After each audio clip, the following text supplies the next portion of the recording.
My name is Renata Calloway. I'm 34 years old. On the night of our 7th wedding anniversary, I was sitting alone at a table for two at Garibaldi's on Congress Street in Savannah, Georgia. The candle in the center of the table had burned down to a thin white stub. The waiter had come by 3 times to ask if I needed anything, and 3 times I had told him I was fine. I had ordered a glass of Pinot Noir at 7:45 in the evening. By 9:30, the glass was empty and the chair across from me was still empty. Derek had called at 6:50 in the evening. "Babe, I'm so sorry. Client emergency. Forest Capital is pulling their account. I have to be here. I'll make it up to you this weekend, I promise." His voice was rushed, apologetic, convincing. I told him I understood. I drove to the restaurant alone, ate alone, and at 9:57 in the evening, I drove home alone through the moss-draped streets of the Ardsley Park neighborhood where we had lived for 4 years. I walked through the front door at 10:17 in the evening. The house was dark and quiet. I poured a second glass of wine, sat at the kitchen counter, and did something I hadn't done in months. I checked the Ring doorbell notifications on my phone. The camera covered our front porch and driveway. I had installed it 2 years before when there had been a string of car break-ins on our street. Derek had suggested we disable the history function once the neighborhood settled. I had never gotten around to it. I scrolled back through the recent alerts and stopped on one from the previous Saturday. The thumbnail was small and grainy in the way night vision always is, but I pressed play anyway. That green-gray wash that flattens everything. My husband, Derek Calloway, walking up our front path, carrying a woman in his arms. Her face was pressed against his shoulder. Her shoulders were shaking the way shoulders shake when someone is laughing. He was laughing too. He used his elbow to push our front door open, and they disappeared inside our home. The timestamp in the upper corner read 11:43 in the evening. That was 2 Saturdays ago. I had been at my mother's birthday dinner that night. Derek had said he wasn't feeling well. What they didn't know was that I recognized the woman immediately. I would recognize her anywhere. I have known her every single day of my 34 years of life. She is my younger sister, Paige Hensley. And watching that footage on our anniversary night at a kitchen counter where I had made Derek's birthday cake, his mother's welcome dinners, 100 ordinary meals for our ordinary life, I felt something leave my body. Not grief, not rage, something quieter and more permanent than either of those things. A door closing from the inside. I didn't cry. I didn't scream. I didn't call anyone. I watched the clip 4 more times until there was no remaining ambiguity in anything I had seen. Then I pressed save, set the phone face down on the counter, and sat in the dark for a very long time. This is that story. To understand what happened on that anniversary night and what came after, you need to understand who these people are and what the years look like before that footage ever existed. I need to take you back to Savannah, to a family I thought I knew completely. I grew up in the Starland district on the south side of the city. My father, Frank Hensley, was 64 years old and had spent his career as a residential contractor. He built things with his hands, custom staircases, covered porches, sunrooms that caught the light just right. And he had a carpenter's patience for most things in life, including my mother. My mother, Carol Hensley, was 61, a retired medical billing coordinator who ran the social calendar of our family the way a campaign manager runs an election. She kept a whiteboard in the kitchen with everyone's schedules on it, color-coded by person, updated every Sunday evening. Carol was the kind of woman who remembered every relative's birthday, who organized every holiday dinner, who called both daughters every Sunday morning at 9 o'clock exactly without fail.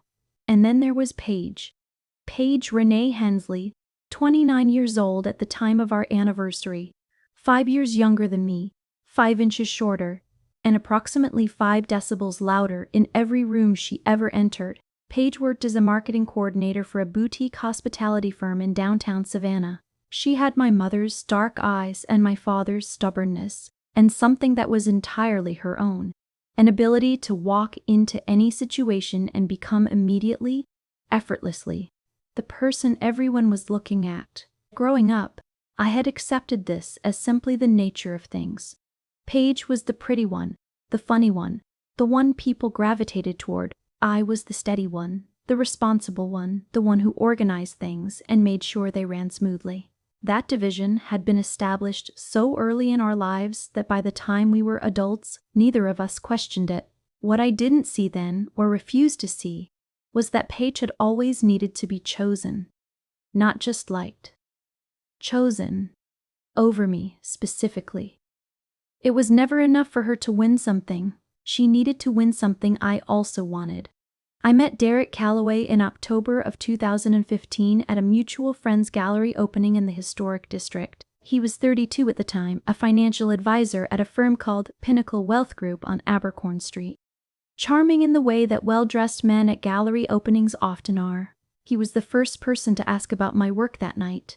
I was an interior designer then, doing commercial projects mostly, restaurant renovations, boutique hotel lobbies, the kind of work I had spent 3 years building a client base for. He listened the way people rarely listen, with his full face leaning slightly forward. I was already skeptical of men who seemed too good at paying attention, but Derek was patient about that skepticism. He called when he said he would. He showed up when he planned to. We married in September of 2017 at the Cathedral of St. John the Baptist, with 62 guests and a reception on River Street. For the first 2 years, the marriage was what I had hoped for. Then came the first version of a conversation that would repeat itself in various forms over the next 5 years. We had been invited to a dinner with Derek's colleagues, and I had spent the prior 3 days finishing a restaurant project on deadline. I arrived at the dinner still wearing my work clothes. Dark pants, a blazer, my hair pulled back. Derek looked at me in the car and said, "Did you not have time to change?" I said I hadn't. He said, "You should put more effort in. These people notice things." I didn't respond. I smiled through the dinner and said nothing on the drive home. That was the first version. By the 4th year of our marriage, the pattern had formed into something structural. Derek made suggestions about my clothing, my social manner, my choice of projects, my client types. "You should dress more like Sarah Donner," he said once, referring to a colleague's wife. "She always looks polished." Another time, reviewing our finances together, he observed that my income was variable and suggested that maybe I would be happier not working, that it was a lot of pressure for me, that he could take care of everything. I am embarrassed now by how long I considered that offer. But Derek's manner of control was never sharp. It was gradual, like a temperature change in a room. By the time you felt cold, you had forgotten what warm felt like. I stopped taking commercial projects by 2021. I told myself it was a lifestyle choice, that I was stepping back to focus on us, on the home we shared, on being present in our life together. What I was really doing was disappearing by increments. And the person who noticed most acutely was not me. It was Paige. Paige had always found reasons to be at our house. Sunday dinners, impromptu visits, help with this project or that errand. And Derek was always happy to see her, more than happy. He was animated around her in a way he was no longer animated around me. He laughed at her stories with his whole body. He remembered the details of her work projects. He asked follow-up questions. I told myself this was benign, even healthy. My husband liked my sister. My sister liked my husband. That was a good thing. There were moments that should have registered louder. The summer of 2022, the 3 of us drove to Tybee Island for a long weekend. I fell asleep early the first night after too much sun and too much white wine. I came downstairs at 2:37 in the morning for a glass of water and found Derek and Paige on the back porch. They weren't touching. They were just talking, low voices, both of them leaning forward with their elbows on the railing facing the dark water. When they heard the screen door, they turned at the same time with the same posture. "Couldn't sleep," Derek said. "Too hot in my room," Paige added. "I got my water. I went back upstairs. I did not ask any questions. I should have asked questions. I understand that now." But understanding and doing are two entirely different acts, and for a long time I confused not asking with being trusting, when really I was just afraid of what the answers might cost me. Our 7th anniversary was a Saturday, the 14th of September. I had made a reservation at Garibaldi's 3 weeks in advance. I had bought a dress, a navy silk wrap, $180, from a boutique in the city market area. I had gotten my hair blown out at the salon on Drayton Street the afternoon before. I was trying. Even then, in the way you try when you are not sure you are fighting for something real, I was trying. The call came at 6:50 in the evening. Client emergency. Working late. He was sorry. He would make it up to me. I drove to the restaurant alone. I sat with my empty wine glass until the candle burned to a stub. I drove home through the dark, live oak streets and sat at the kitchen counter with my phone in my hand. And I found the footage. My husband, my sister, 11:43 in the evening, coming through our front door together. Derek came home at 1:14 in the morning. I heard his keys in the lock. I heard him move through the kitchen, check the refrigerator, pour a glass of water. He paused outside the bedroom door, and I could see the thin strip of hallway light go dark as he stood there. Then he came in, changed in the bathroom, slid into bed. "You asleep?" he said softly. "Yes," I said. He settled.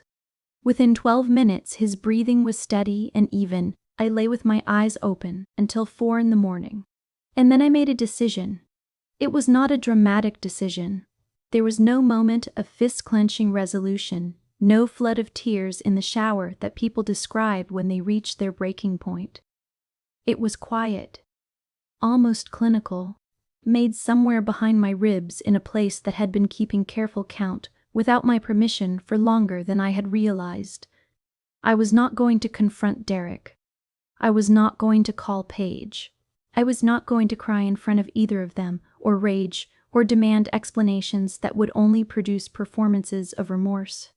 I was going to do something that had been trained out of me slowly, quietly, over 7 years of careful, incremental diminishment.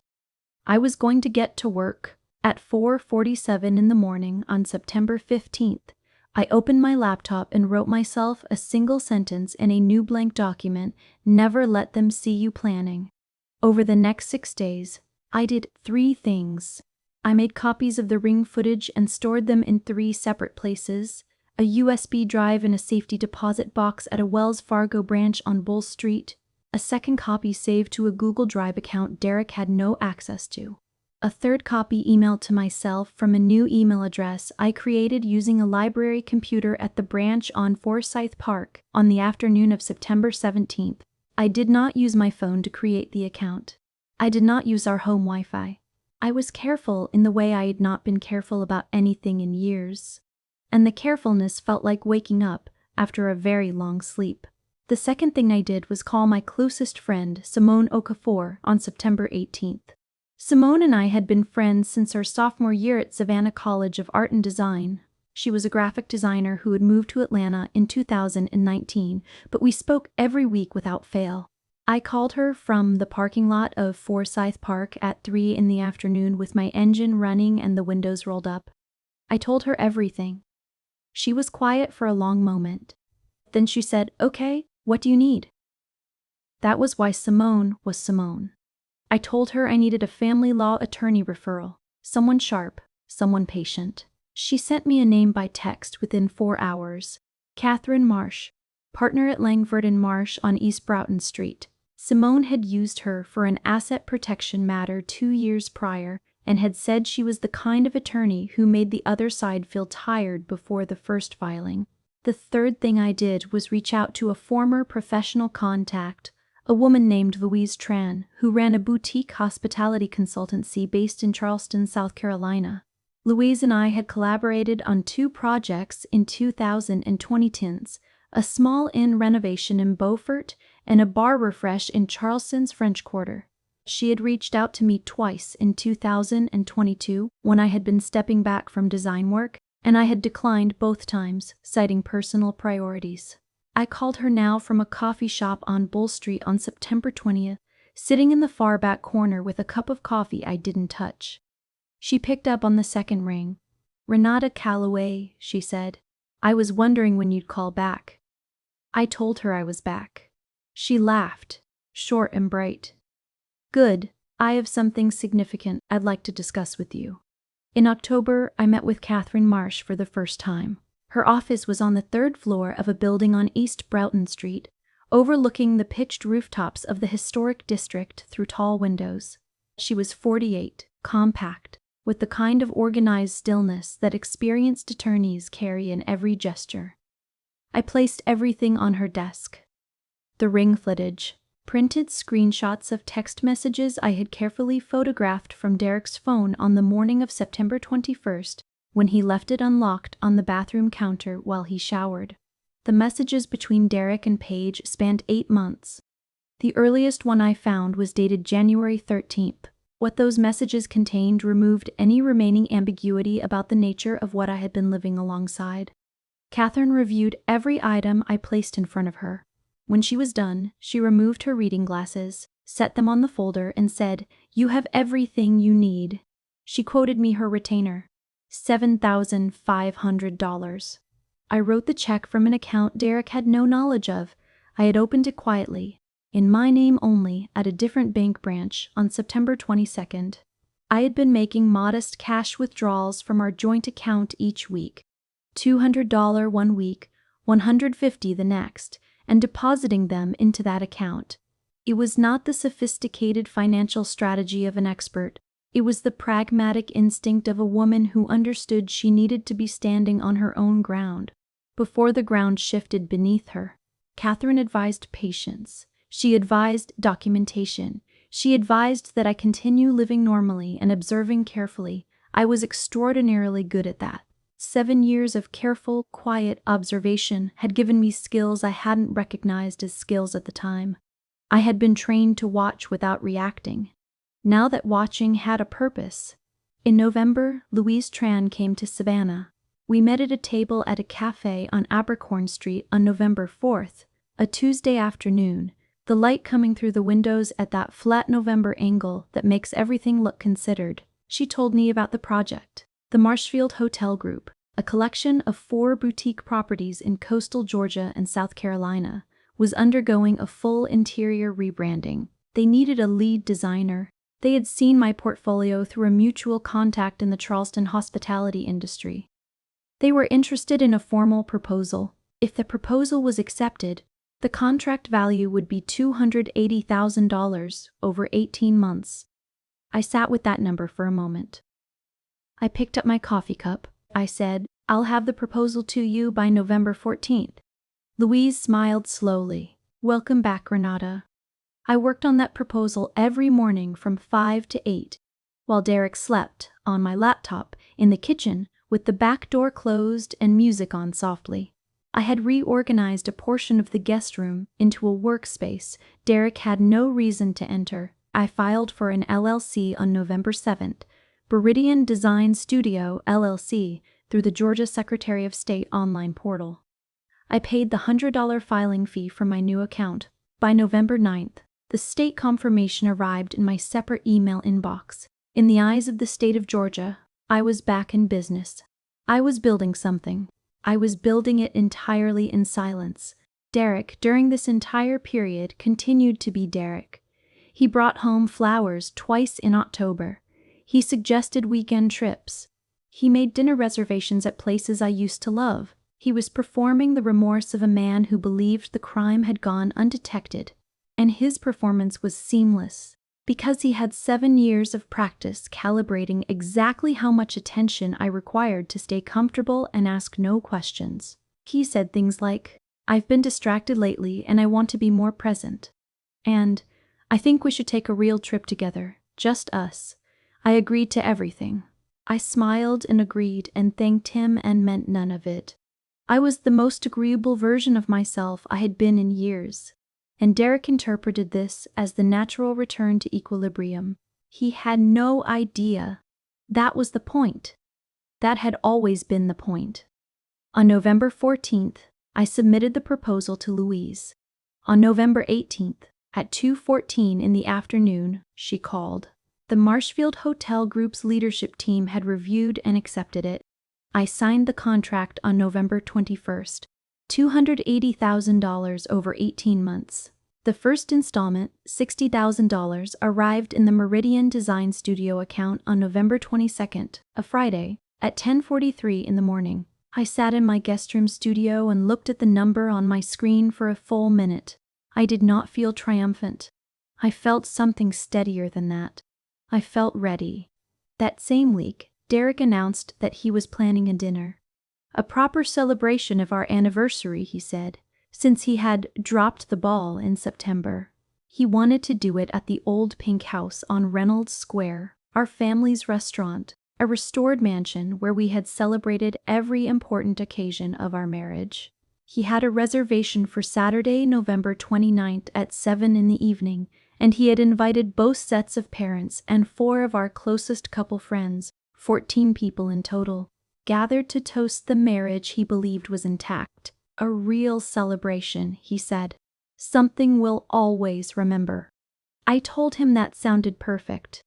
I had been waiting for exactly this kind of occasion. If you are still watching this story right now, I need you to stop for just a moment and drop a comment below telling me one word that describes how you feel right now, because what comes next is the part I have been waiting 2 months to tell you.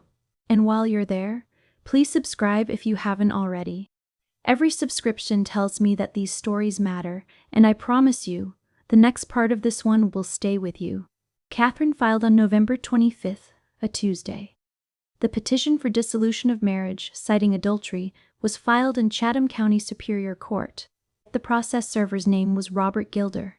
He was to appear at the old Pink House on Reynolds Square on November 29th at approximately 7:30 in the evening. Entering through the private dining room on the second floor, where our reservation for 14 was confirmed, Catherine and I reviewed the logistics twice in a meeting that lasted 40 minutes. Everything had a location. Everything had a time. I asked Catherine once, near the end of that meeting, if this felt excessive. She looked at me over the rim of her reading glasses and said in a voice entirely without irony, "Renata, the excessive thing was 8 months of deception inside the family home you maintained."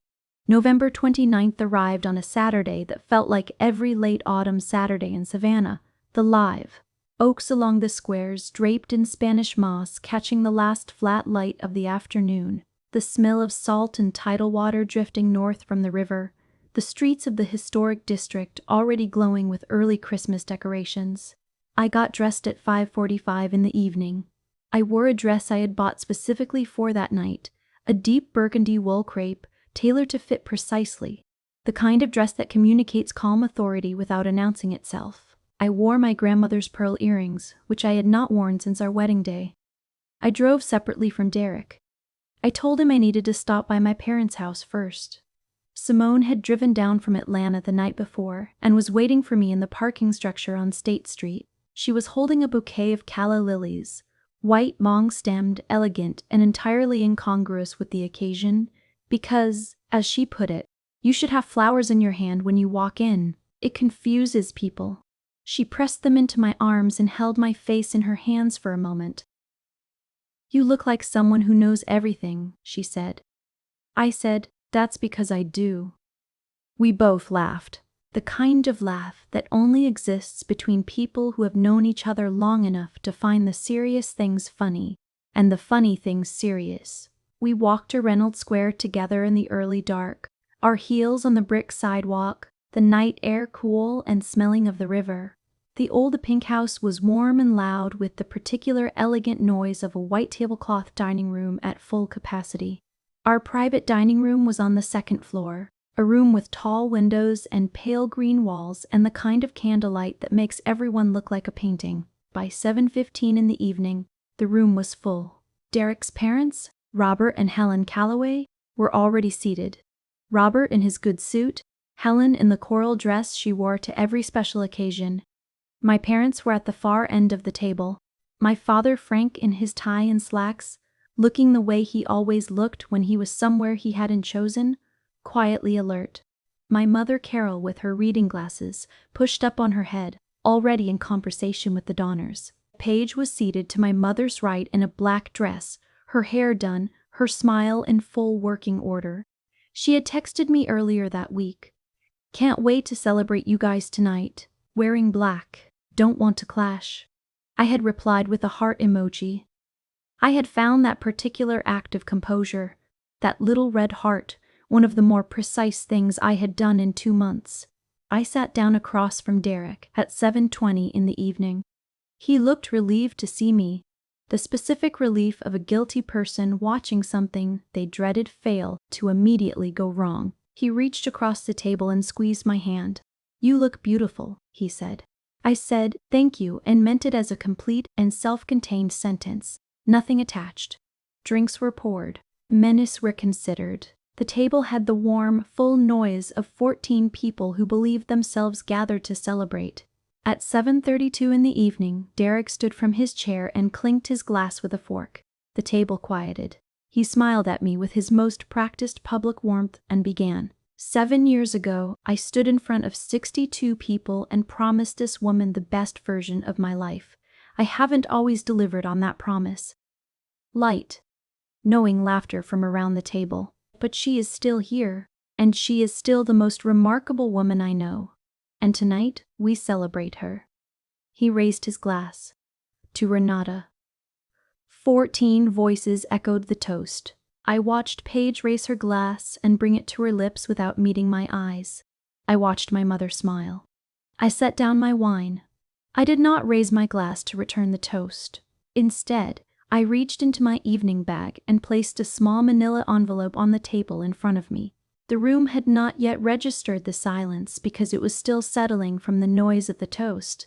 Then the dining room door opened. Robert Gilder entered exactly as I had imagined him, unhurried, professional, the unmistakable bearing of someone on official business. He scanned the table for 2 seconds. "Derek Calloway?" Derek turned from the table, still with the expression of the man who had just given a toast. "Yeah, that's me." Robert stepped forward and placed the envelope in Derek's hands with both of his. "Mr. Calloway, you have been served." He said it at a volume the room could not miss. He nodded once. He left. The silence that followed was the particular silence of a room full of people processing the same information at slightly different speeds. Robert Calloway set down his glass. Helen pressed her napkin to her mouth. My mother's eyes moved from the envelope to me and stayed there. Frank set down his fork. Paige had gone entirely still, her wine glass suspended between the table and her mouth, her face locked into a careful, controlled blankness I recognized from a lifetime of watching her decide how to perform the next 60 seconds. Derek looked at the envelope. Then he looked at me. "Renata." His voice was low, controlled. His eyes asked a question he could not say aloud in that room. I looked back at him with complete composure. I did not blink. I did not speak. I reached into my evening bag a second time and placed a single printed page on the table. A screenshot from the Ring camera, printed in crisp black and white, with the timestamp visible in the upper corner. September 14th, 11:43 in the evening. My husband carrying my sister up our front path. I slid it to the center of the table where the candlelight could reach it clearly. Frank leaned forward and looked at the photograph. He was quiet for a long time. Then he turned to look at Paige. Paige set her glass down. "That's not what it looks like." Her voice had its usual confidence, but underneath it, something had gone watery. My mother looked at her with the expression of a woman whose mind is catching up to something her body already knows. Helen Calloway said quietly, "Oh, Derek." Robert Calloway looked at the ceiling the way men look at ceilings when they are ashamed. Derek stood with the envelope in his hands, looking like a man at an airport who has just been told there is no record of his reservation. I stood from my chair slowly. I smoothed the front of my burgundy dress. I looked around the table at the 14 people in that room. The people I had loved. The people who had stood at my wedding. The people who had toasted this marriage 4 minutes ago. When I spoke, my voice was even and measured, the voice of a woman who had spent 10 weeks grieving privately so that she did not have to do it in public. "I want you all to know that I am not angry," I said. I have had time to sit with this, and what I feel tonight is not anger. What I feel is clarity. I looked at Derek steadily. The petition has been filed in Chatham County. Catherine Marsh is my attorney of record. You will hear from her office Monday morning. I looked at Paige. My sister met my eyes and then looked away. That look away told me everything it still needed to tell me. I won't be dining tonight, I said. I picked up my evening bag and my calla lilies. White, unflinching, entirely Simone's idea. I have an early morning. I signed a contract this week for a project I'm very proud of. I'd rather be celebrating that. I looked at my parents. My father, who was still looking at the photograph on the table with his jaw set and his hands flat on the tablecloth. My mother, who had one hand pressed over her mouth. I love you both. I'll call you tomorrow. I walked to the door. I did not rush. I did not look back. Simone was waiting at the foot of the stairs. She handed me a glass of water from the waitstaff station without a word. We walked down the staircase together through the warm, candlelit dining room below, past a painting of a southern landscape I had always found beautiful, and out the front door onto Reynolds Square. The night air was cool and smelled of the river. The Christmas lights in the square made everything look like a watercolor. We walked to Simone's car in the parking structure on State Street. I got in the passenger seat. I sat there for a moment. Then I said, "Okay." That was all. That was enough. The days that followed were not quiet, and I had not expected quiet. Derek called 17 times on the 30th of November. I answered none of them. He appeared at the house on December 1st at 9 in the morning. A house that was in my name only. A detail that had come to be because he had allowed it to, because he had never believed I would be the one who left first. I had changed the locks on November 28th, the day before the dinner, using a locksmith from a company in Garden City that had no connection to our regular service providers. I watched from the upstairs window as Derek stood on the front porch he had walked through for 4 years as though he owned the air inside it. He knocked for 12 minutes.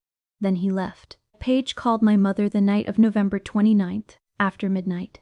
My mother came to the house alone a week later, without my father, without calling ahead, and sat at my kitchen counter holding a cup of tea for a long time before she said anything. Paige told me it only happened twice, she finally said. She said she was confused. She said she never meant to hurt you. I poured myself a cup of tea. I sat down across from her. "Mom," I said, "it happened for 8 months. I have the text messages." My mother wrapped both hands around her cup. She looked at me, really looked at me, in a way she had not looked at me in a very long time. Then she said, "I should have seen this coming. I should have seen a lot of things coming." I reached across the counter and put my hand over hers. We sat like that for a while without speaking. It was the most honest exchange my mother and I had had in years. My father did not call Paige. He came to the house the second week of December and asked if I needed anything repaired. That was Frank Hensley's language for love. He fixed the back door hinge that had been sticking since August, recalked the downstairs bathroom tiles, and spent 45 minutes checking the gutters. When he came back inside, I gave him coffee and he sat at the kitchen table and said, "She's your sister? She should have known better than anything." I said, "She's still my sister. That part doesn't change." He nodded once, the kind of nod men like Frank give when words have reached their limit. We drank our coffee. The live oak in the backyard moved in the December wind. Neither of us needed to say anything else. Derek did not contest the grounds of the divorce. Catherine had communicated to his attorney, carefully and without drama, that contesting would involve the text messages becoming a matter of public record in Chatham County court filings. He agreed to the settlement terms within 3 weeks of being served. The house stayed with me. My grandmother's furniture stayed with me. A negotiated portion of the joint savings was divided and deposited into my account. It was not triumphant. It was arithmetic. The arithmetic of dismantling a life you had built 7 years in the wrong direction, piece by careful piece, until what remained was only yours. Meridian Design Studio completed the first phase of the Marshfield Hotel Group project. By February of the following year, the Beaufort property opened its redesigned lobby in March. A reviewer from a regional travel publication used the word luminous to describe the interior and quoted the property manager saying it felt like somewhere new and somewhere remembered at the same time. Louise sent me the review with a single line, "Told you." By the time spring arrived, I had 3 additional client inquiries. One of them came through the Marshfield Group's referral. I was working every morning in the guest room that was now my studio, with music on and plans spread across the drafting table and the light coming through the window at exactly the angle I had always loved. Paige and I have not spoken directly since November 29th. I did not block her. I did not send a letter. I left a door open, unlocked, the width of a thread, because she is my sister and because I believe in the possibility of repair even when the damage runs deep. What I do not believe in is pretending the damage isn't there. When she is ready to have a real conversation, not a performance of sorrow managed in the presence of our mother, not a version edited for her own comfort, I will be here. That day has not come yet. I am patient. I have learned that the most powerful posture is the one where you are not waiting for anyone, where your life is so full and so genuinely your own that you can afford to leave a door open because you are not standing at it desperately. I think often now about the woman I was at Garibaldi's on Congress Street, sitting alone with a burned-down candle in an empty chair, telling the waiter for the 3rd time that she was fine. She believed being fine meant accommodating the absence. She thought loyalty meant staying small enough not to trouble anyone. She had confused those 2 things for love for a long time, and nobody had ever corrected her because the confusion served everyone else's purposes. I understand her. I do not blame her. But I am not her anymore. That was the moment I stopped being the woman who made herself invisible and started becoming the woman who built something real in the dark. If you were watching this and you recognize yourself in her, if you have been the one who stayed at the table alone, who smiled at the toast, who told yourself that the silence meant peace and the absence meant trust, I want you to hear this. Your stillness is not weakness. Your patience is not passivity. The woman who watches and waits and builds quietly is not the woman who loses. She is the woman who decides the terms. She is the architect. And when she finally walks to the door, she smooths the front of her dress, picks up her flowers, and goes out into the cool night air, and she breathes.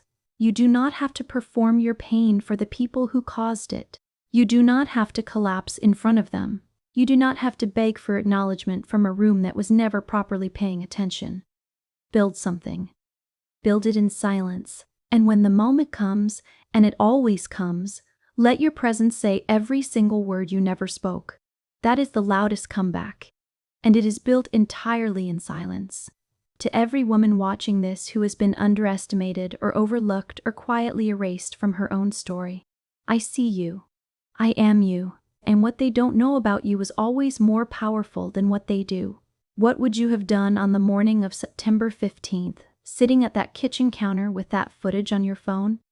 Would you have walked out the door the same morning? Or would you have waited and watched and built? Leave your answer in the comments below. I read every single one. To every person who stayed with this story from beginning to end, I want you to know that your time is not something I take for granted. You showed up for a woman you've never met and listened to the full truth of what she carried. That is not a small thing. Every comment you leave, every subscription you give, tells the women behind these stories that their silence was never invisibility. It was preparation. If this one found you at the right moment, please subscribe to Revenge Chronicles and ring that notification bell so you never miss a story. We release new episodes every week. Every single one belongs to a woman who chose, in the end, to build rather than break. Come back next week. Bring someone who needs to hear this. We will be here.